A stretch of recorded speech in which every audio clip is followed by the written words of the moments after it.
Help me ducks, it's Simon here. Welcome to the Hermit's Cave. It's the last QuaranStream of the week. Just pop open the chat. Wow, loads of people in already chatting. It's good to see everybody.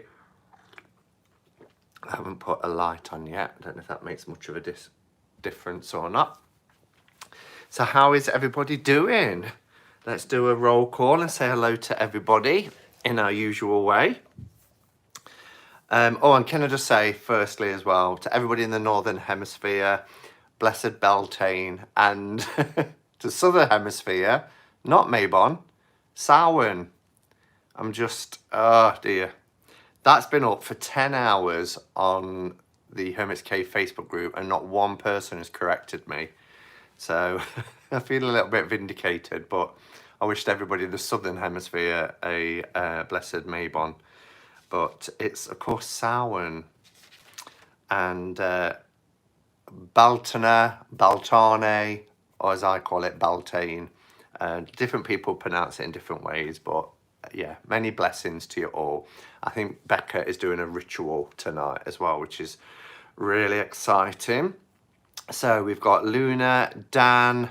Let's give Dan some love. He's asymptomatic at the moment and he's just waiting for his results. So let's give him some positivity for speedy recovery.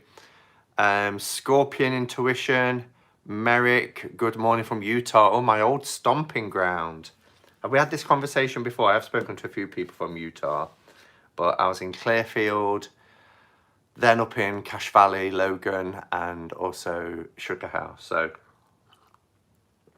hello to you, Merrick. G. Will. Elizabeth, Ms. Inked Witchy Girl, Chelsea, who can't stay, Queen of Kooky, Sandra, Shane, hello Shane, Melissa, Elizabeth, Julia, make sure I've not missed anybody, Jamie, Kristen,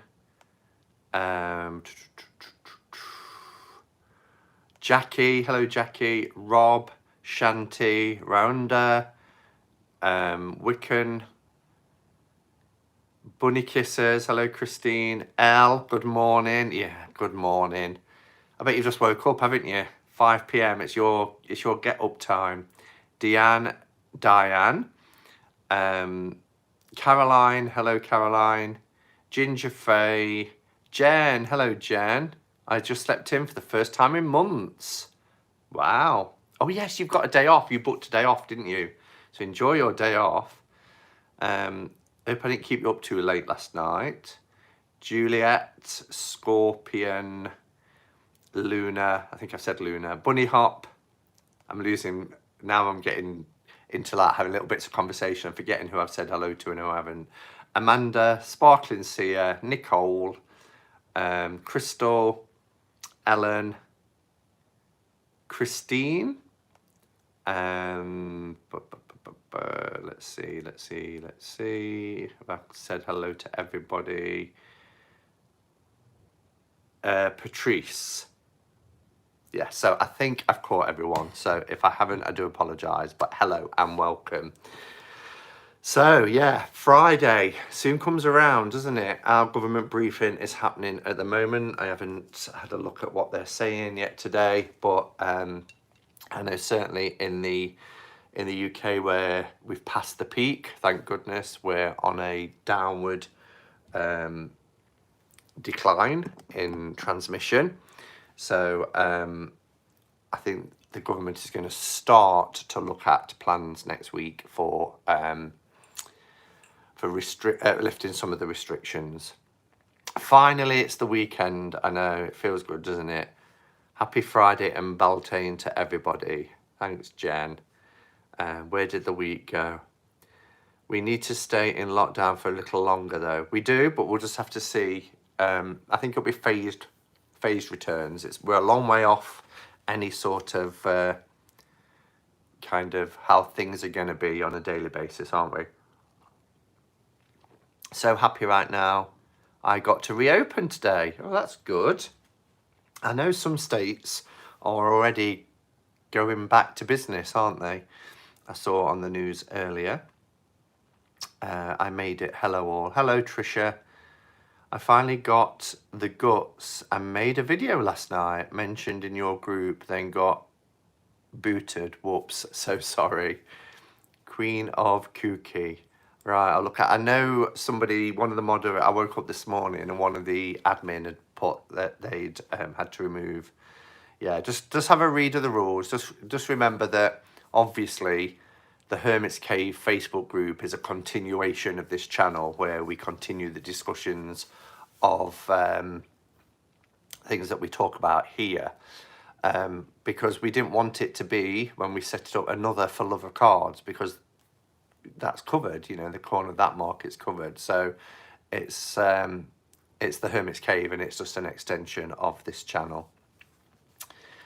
Our governor is on here in New York on TV too.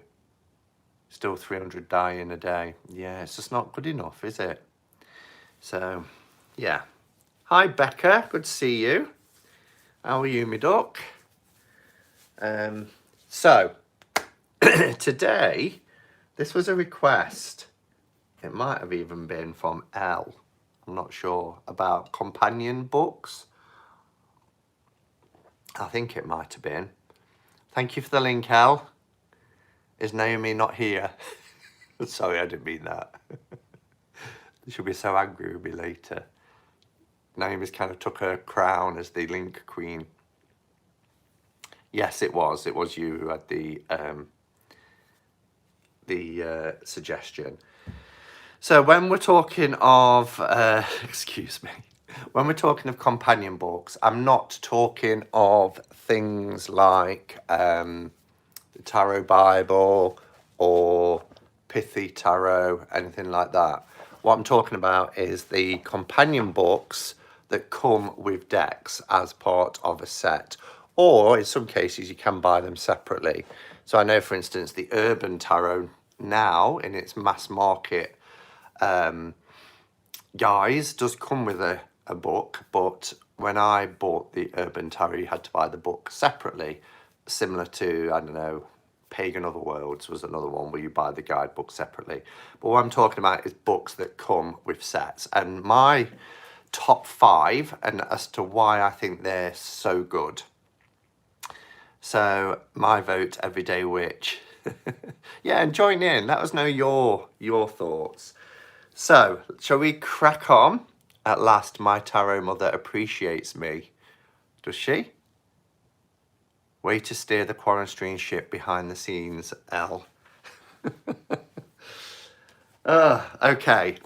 So, in 5th place, and it is quite hard doing I've got my ultimate favourite, of course, and I've also got my second favourite, but it's hard, isn't it, putting something at 5, because it's very subjective, of course. It's down to personal tastes and what people enjoy seeing in their books. One of my favourite companions books is the one to the Robin Wood. That has to be bought separately, and I've got that. Just trying to have a look where it is now. I might have moved it to the hallway.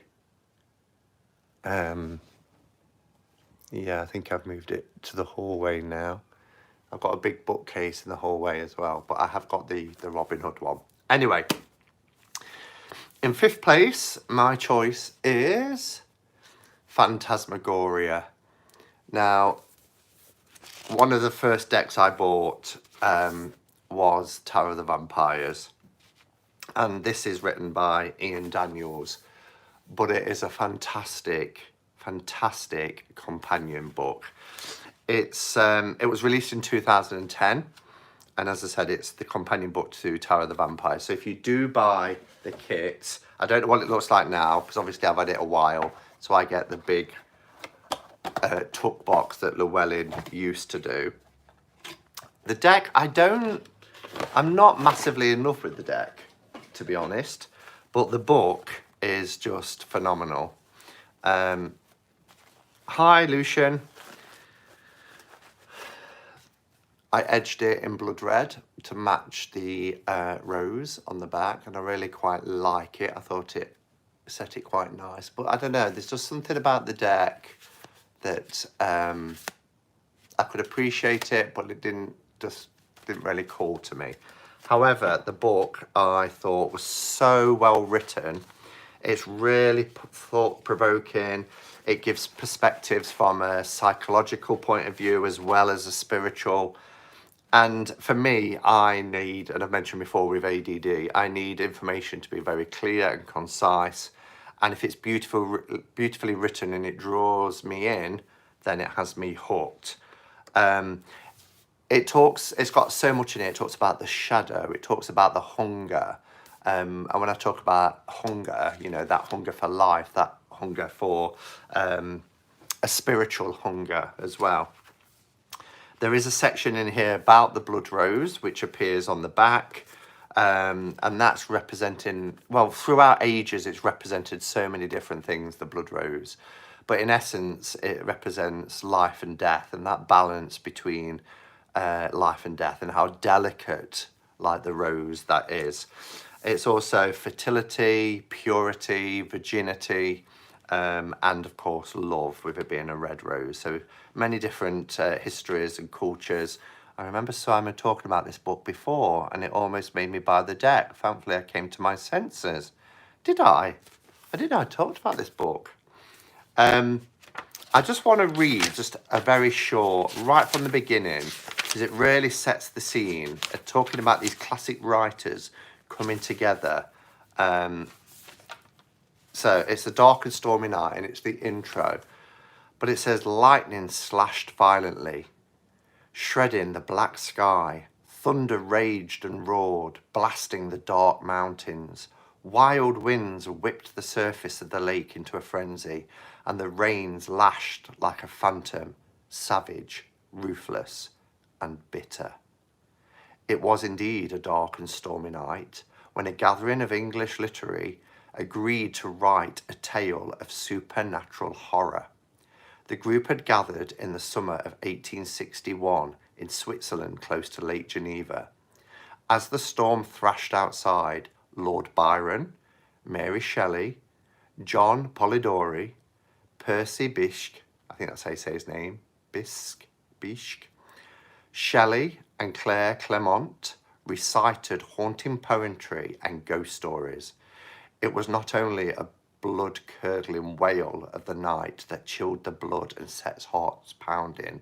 The stories they recited came from a book originally written in German and had recently been translated into French.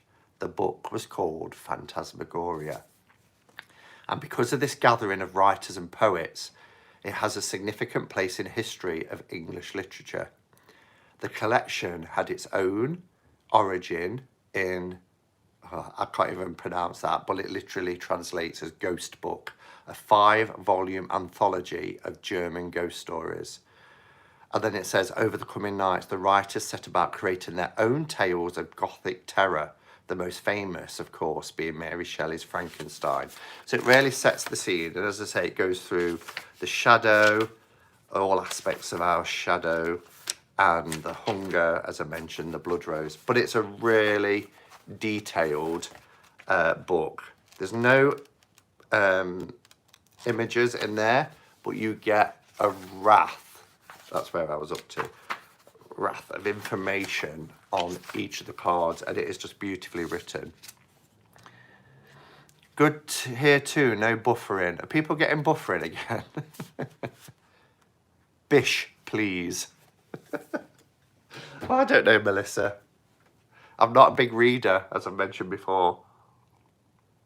I attend the Literary Witches, but if there's a film version out there, I'll watch it. It's just the way my brain is for retaining information. Okay, you're going to make me buy this. The book is great. The deck, I mean, lots of people love it. Lots of people love Tower of the Vampires, but it's just not for me. I mean, that's cool.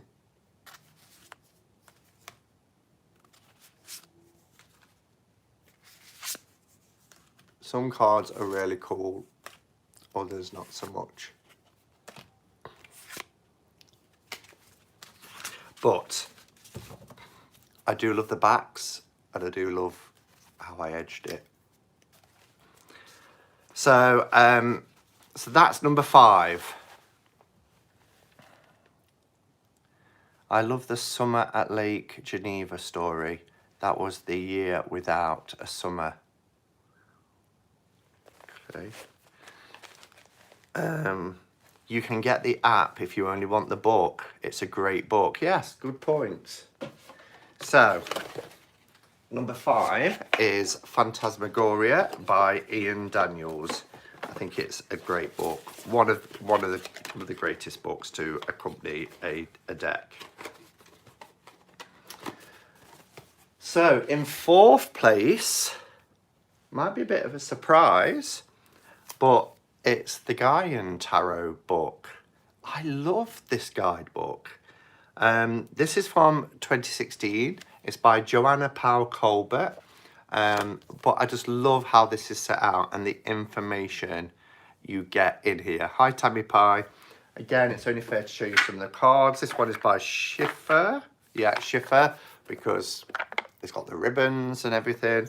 Now, this deck, I did trim. I couldn't live with those double borders. I edged it in pinks and blues. But it's a normal size tarot now. So imagine, you know, a double border, had a blue border and a white border. Just a normal standard tarot card size. It is still bigger, actually. It is still bigger and wider, even with 2 borders taken off. That's how huge they were. And if anybody's watched Diane Jaraki's channel, this is one of her favourite tarot decks. And it is gorgeous. I'll tell you my... Oh, Bindweed as well for the devil. Really cool. One of my favourite cards, which I love.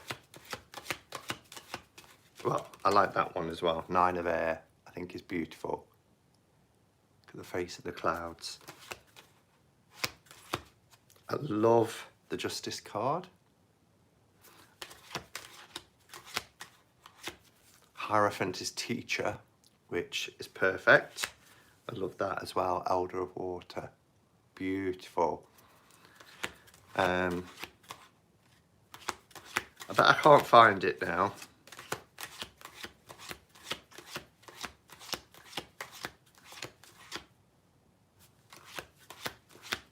Oh, it's going to be the last one.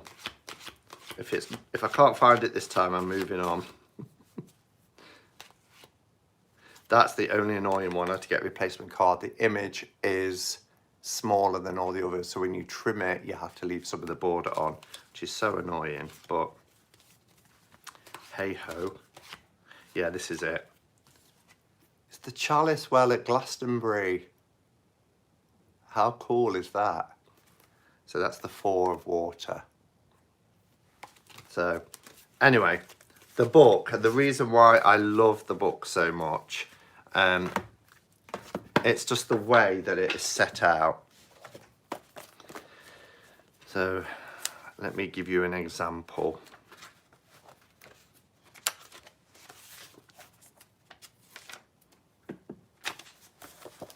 You have all of this information. So what it does, I'll just turn to the first card, which is the Fool. You have a writing about the Fool. So the Fool as the new beginning.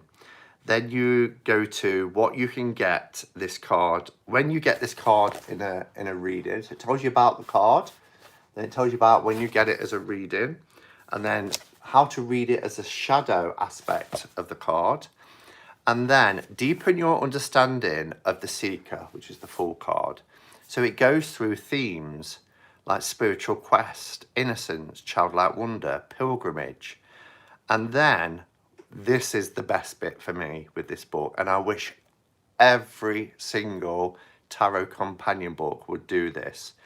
It goes through all of the symbols that you see in the card. Every single one. So it has the white feather in the hair, purity, innocence, soul flight. And this would be great, wouldn't it? You know, if they did this for RWS and stuff, because I know you can get books, because, you know, for something like Playdate, when we look at symbolism, bundle with talisman, her baggage, and her prayers, her hopes, her aspirations, carries on the pilgrimage. So it talks about what the bundle is. The walking stick, the mountain, the valley, the river, the tree. It's just got everything in there. Birds, swallows, butterflies, fox. And it gives you all the information. Then you get more. You get journal questions to journal about that one particular card. And there's 13 different journal prompts. What journey do I begin today? How can I cultivate a beginner's mind? How can I be more childlike? Have I lost my sense of wonder, and how do I reconnect with it? Where or how in my life do I feel foolish? Is this my perception or the judgment of others? It's really, really good. And then you get an affirmation at the end. So if you're working with the cards, you know, as kind of trying to instill some positivity, I make my life a walking prayer. And it does that for each of the cards. And I just think it's really thorough, a really thorough companion book. Shane says, oh, I love that. Because honestly, if it's a sigil or something, I'm not quite sure what that's about. I need to put this on my wish list. Yeah, it's really, really good book. Great companion book to go with the deck. Trouble is, the cards are huge. I think there is like a German or a Swiss version of it where it's just got one border. But when Schiffer did it, they did it with multiple borders. And I wish they'd re-release it.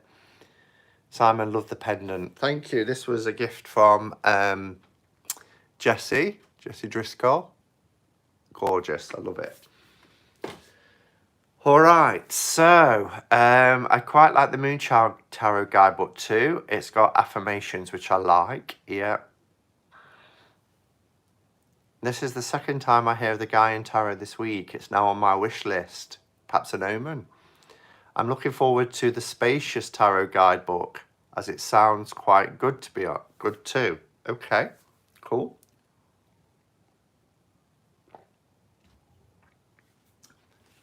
In third place, it is The Everyday Enchantment by Poppy Palin. Again, fantastic book. And you've heard me shout about this deck so many times. I've got a trimmed version, but I bought a backup version which I left as is, which is like this. Again, this is Schiffer, and big up Schiffer for their companion books.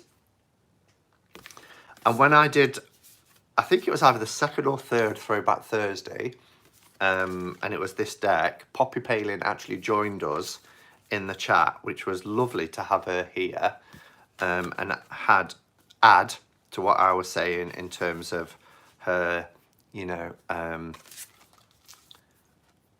her ideas as to why she created the cards that she did and the way she depicted them. So that was a real gem as well to have her there. So the reason why I like the Everyday Enchantment book is because, again, just like a lot of the books having lots of information and lots of detail, what sets this apart for me and why I think it's such a cool book. I put some tabs in here, and also I need to, firstly, thoughts about the deck. So she talks about why she created the deck, because she did one years ago, Walking the Wild Spirit, which is great. I like this. You know, if you don't want to go through and read, you can have like at a glance and a very quick, you know, pull a card: temperance, balance, combine, unite, health, healing, calm, peace, harmony, moderate. So you can get quick and easily reference keywords if you want to do that. Did you not trim your Everyday Enchantment? Yeah, that's what I was saying, Sandra. I'm I've got one that I've trimmed, but I bought that one as a backup that I didn't trim.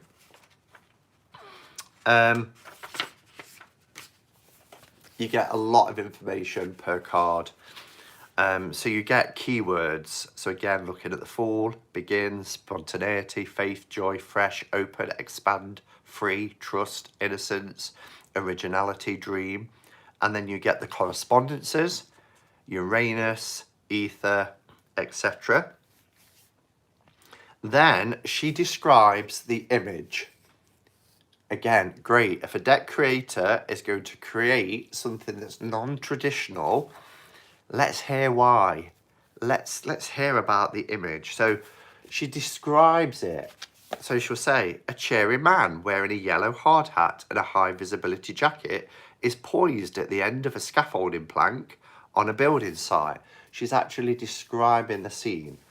But the best bit for me is she then tells a story. And this is what makes this book so unique, because Poppy is, as well as an incredible artist, she's a writer. She's got numerous books already out and published, of which I've got some. But the story's written brilliantly. So for this, carefree construction work on a building site, the story, don't be afraid. I'm not, so why should you be? You can see me as hopelessly hapless or as a ridiculous jester. I don't mind. I'll just smile and nod because you can hurt my foolish pride or dampen my you can't hurt my foolish pride or dampen my irrepressible spirit. Life's too short. And what time we waste doing what we're supposed to, even if we resent it. If I can, I'll liven things up and entertain you. But ultimately, I'm not doing this for attention. I'm doing it because the mood takes me and because I can. And it goes on, I'm not going to read it all, but you get quite a bit of the story. And then you get the meaning, which is just great. So lots of information, but I like the fact that there is a story. And she doesn't just keep that to the majors, it's in the minors as well. You get just as much information, the image, the story, and the meaning for all of the minors too. So it's a fantastic companion book, and I really, really like it. So that's The Everyday Enchantment by Poppy Palin. Pop that one back. So that takes me to my top 2. So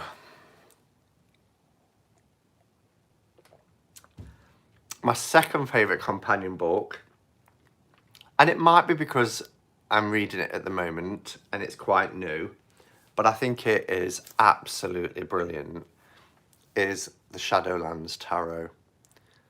I cannot put this book down.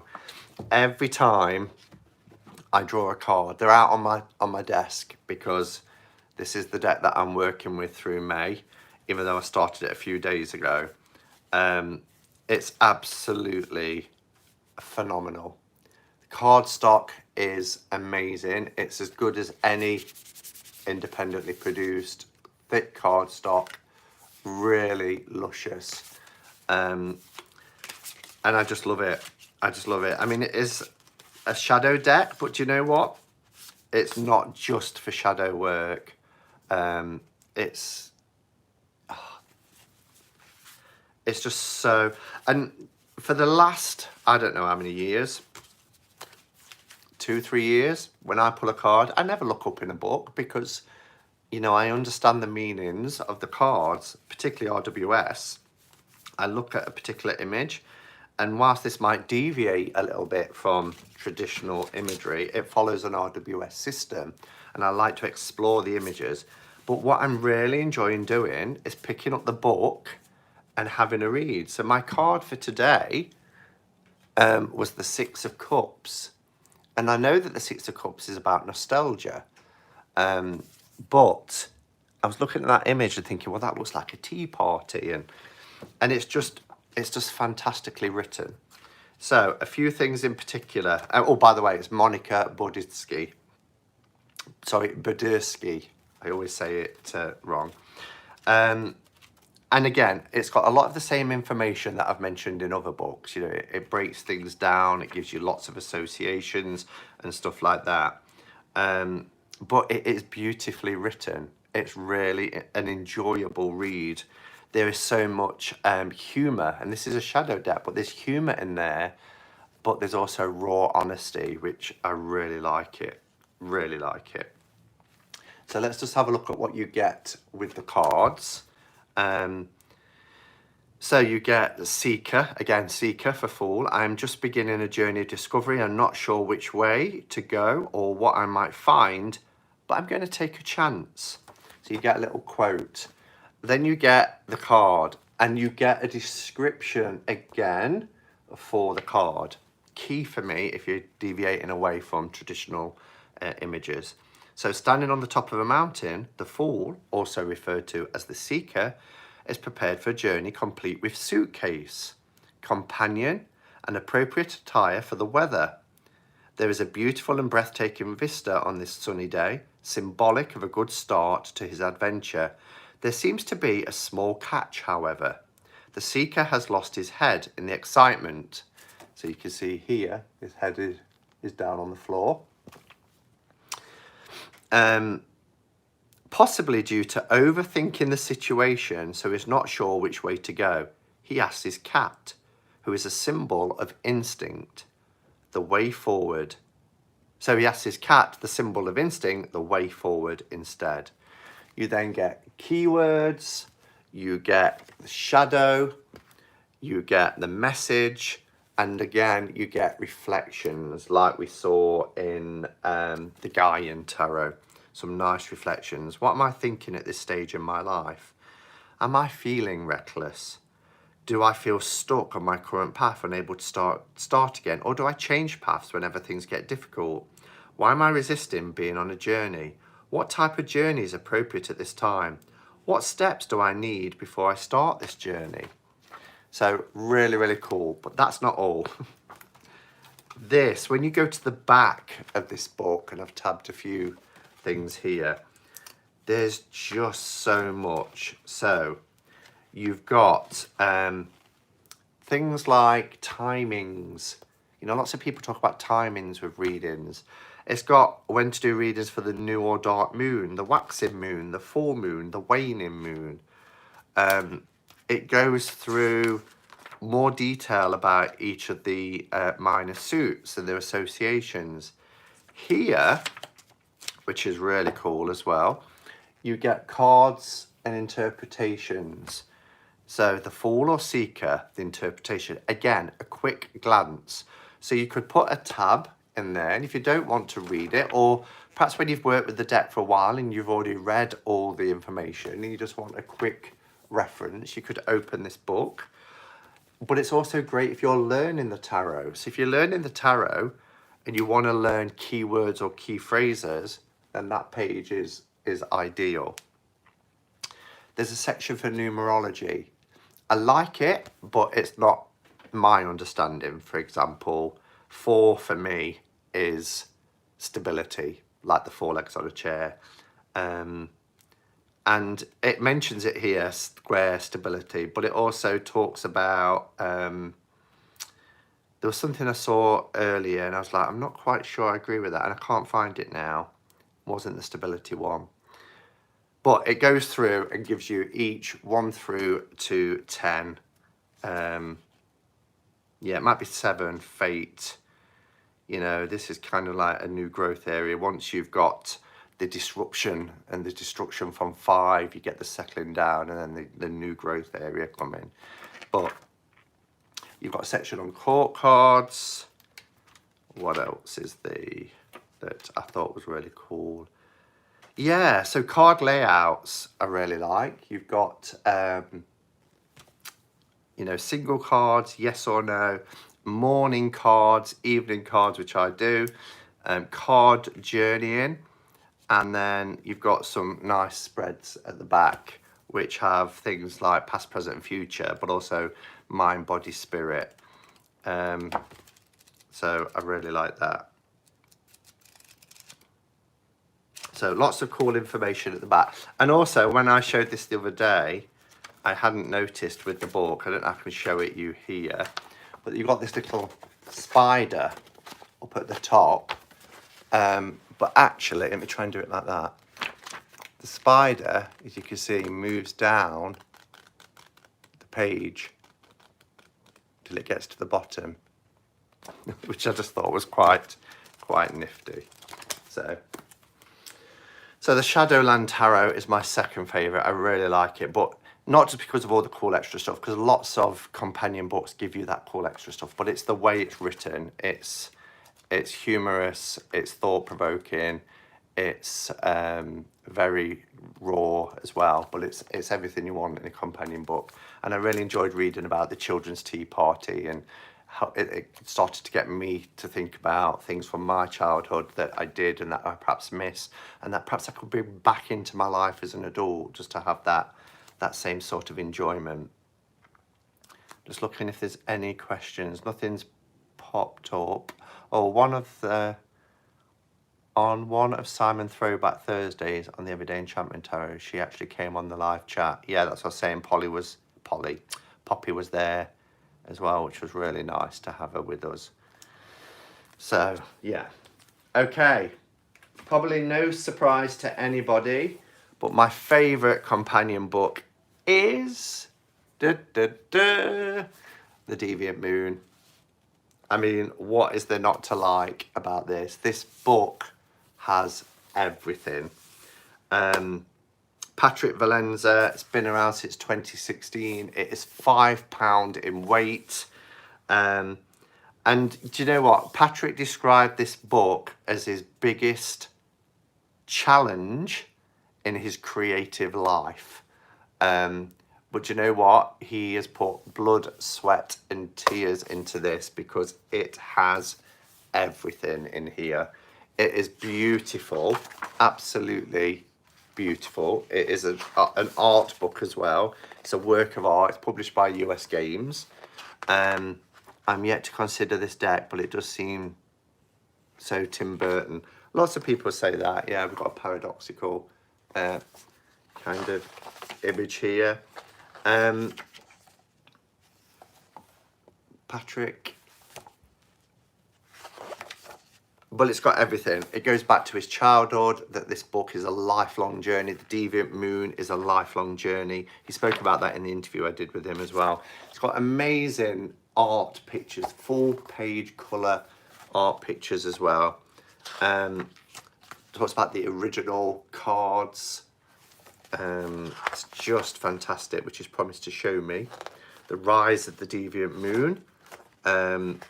They talks about creating the deck, his inspiration from the old graveyards. And again, when I interviewed him, he went to a graveyard in Salem for the interview. Photographic sources, you know, those things that you see in the background, the industrial landscapes, the old cemeteries and buildings. It's just brilliant, absolutely brilliant.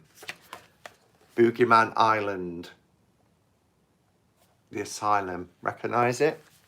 So he talked about Boogeyman Island, just off New York. Confronting Your Nightmares. Now, I really enjoyed reading that, and I always say to people when they say, "Oh, I just can't work with the Deviant Moon," I get it. You know, not every deck is going to be for everybody, but then they'll say something, "Oh, it's a bit too creepy," or "It's a bit too sinister." And I've read this before, and I'll read it again. Patrick says, "On first impressions, the Deviant Moon Tarot may appear to some as a dark deck. However, in the following pages, you will find that this is hardly the case. The Deviant Moon merely asks you to look within yourself and to face your fears. If some of the cards frighten you, it may be because you have a predisposed negative association in your mind to some aspect of the imagery. Know that you have the power to dissolve the shadows that haunt you whenever you choose." And I really like that. And the reason why I love this deck so much is because the pictures seem familiar. The images were familiar to me. And that's what I said to him when I did the interview. It's, I had a powerful reaction. And, you know, as you can see, I kind of have body markings now dedicated to this deck because I love it so much. couple of cool things. I mean, beautiful artwork and illustrations. It is fantastic. So let's look at a card to show you what you get.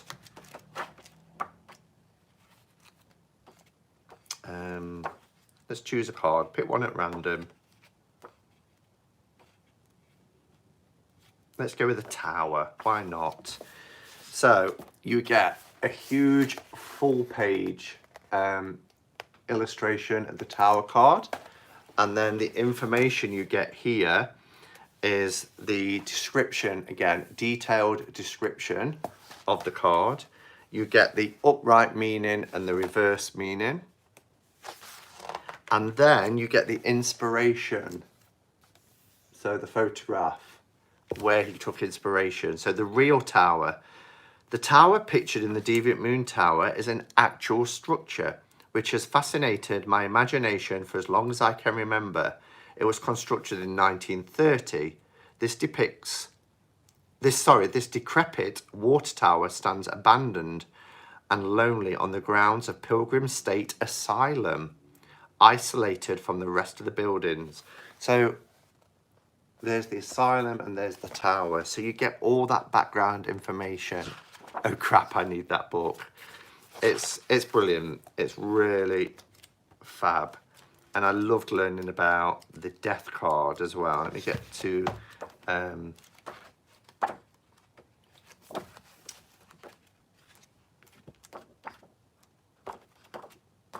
here we go. So the death card, as you know, I love that image. I've got it framed on my wall.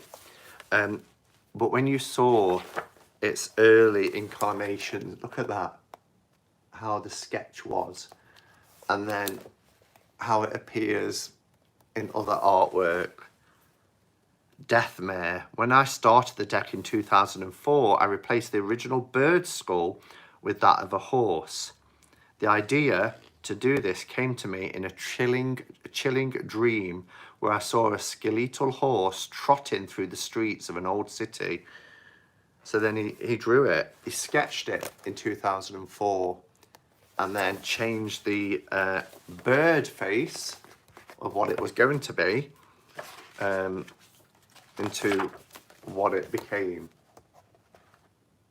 So it's just fantastic. The book is amazing, and it's always has been, and I think probably always will be, my #1 companion book. So 5th place, Phantasmagoria by Ian Daniels. 4th place was The Gaian Tarot by Joanna Powell Colbert. 3rd place, Everyday Enchantment by Poppy Palin. 2nd place, Shadowland Tarot by Monica Boditsky. And in 1st place, The Deviant Moon by Patrick Valenza. So that's that. All I want to mention as well, and I did say that it's not about books that you can buy to accompany decks, but RWS is my favourite. I talk about all the time the Tarot Bible. I talk about the Ultimate Guide for Symbols, and I've also showed the small pocket one recently.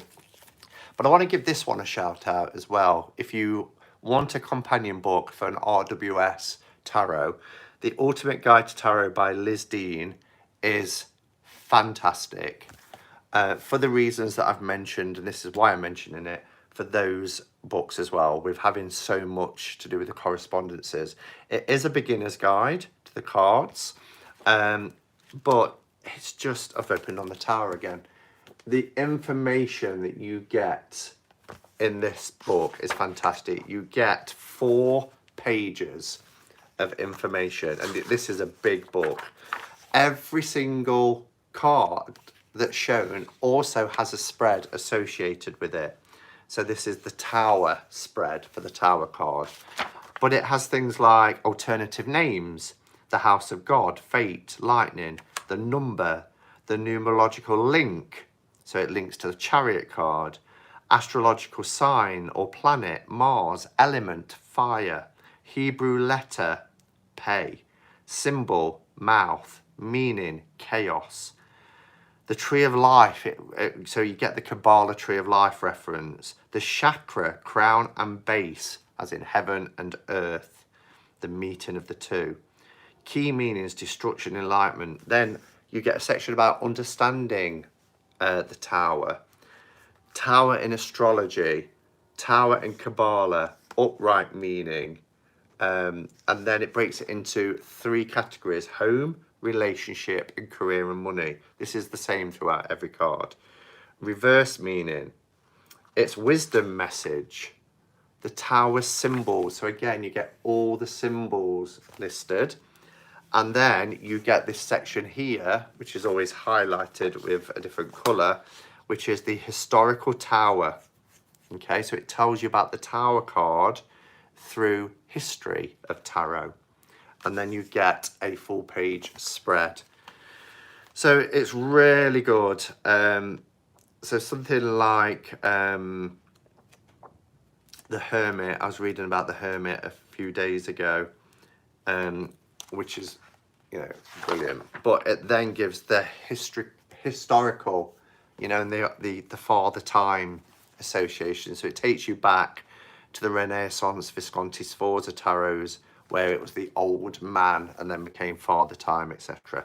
So it's a really, really good book. I didn't pay a lot for it.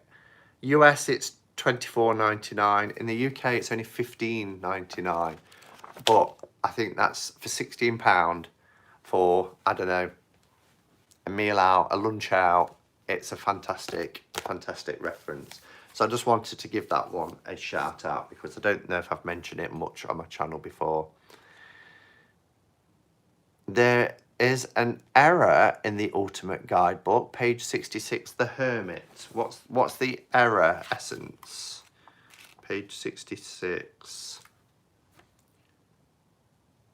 Why is it an error? Number 9, the Hermit, page 66. I can't see why it's an error.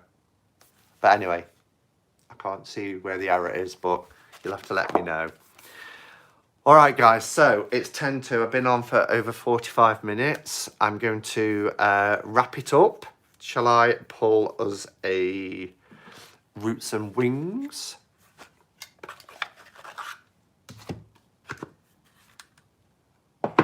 Okay, so Shadowlands Tarot arriving Saturday, May the 9th. Have you just been and ordered it, Lucian? I can't fault you. Why are some of these cards turned around? I can't fault you at all. It's a fantastic, fantastic deck. And you love Monica anyway. You was the one who told me about the House of Shadows, which is the little Oracle Lenormand deck that she also does. So I'm surprised that you haven't got it already. Everyday Witch Oracle arriving soon. Mine is arriving Monday. Yours isn't coming till the 29th.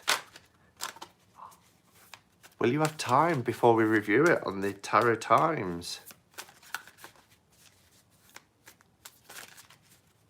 I didn't know about her new deck until today. Really? Wow. I did a walkthrough last week, or maybe the week before now.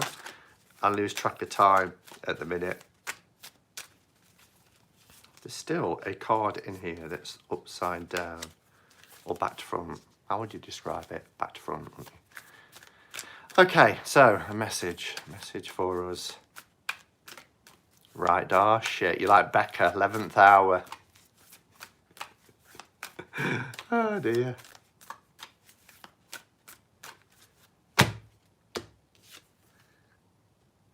We have potential.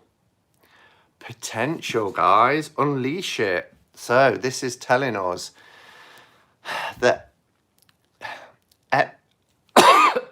sorry, every second that we breathe, every moment of life has potential. Whenever we've got breath in our lungs and our heart is beating, we have potential. But do we recognize it? Do we take it when it's offered to us? a lot of the times we see things that come to us that we're not expecting as being adverse or being a barrier or a stumbling block. You know, they help us to grow. They help us to get stronger. And, you know, if life was easy and plain sailing, then we wouldn't really see the value in things that we achieve as much. And I'm often reminded of an old Buddhist story about somebody who was told to go and push a rock, to move a rock. And he said, it's impossible to move a rock. I'm just a mere human. He says, you can, you know, go and move that rock. And every day he went and he was pushing and pushing and pushing against the rock. And he just said, the obstacle is too great. I can't move this rock. But he said, now look at your physique. And because he'd done it every day for however many years or months or whatever it was, he was, you know, really strong and fit. So, you know, life makes us stronger. The things that come to us might seem daunting or massive. I'm going to turn the light off because it's glaring on it. But that doesn't really make much difference. But it comes with potential. Every moment is filled with potential. So let's grab it and let's just be our best. Be the best that we can be in every given moment. All right. Claire's arrived. Hello, everyone. I'm going now, Claire. Sorry. But yeah. Thank you. Thank you for being here today. Again, blessed Beltane to everybody. And if you're in the Southern Hemisphere, blessed Samhain. And I will be back tomorrow at 4 for Cup of Catch-Up and Cards. And I'll hopefully see you tonight as well in Becca's Beltane ritual, which I'm really looking forward to. Simon, do you feel up to making your bell sing for a moment? Do you want me to? Or do you mean bell sing? I don't know where my little wooden one is, and it doesn't work brilliantly with this at all. So I don't think, no, it's got felt on the outside. So, oh, it's doing it a bit. That made me look like a liar.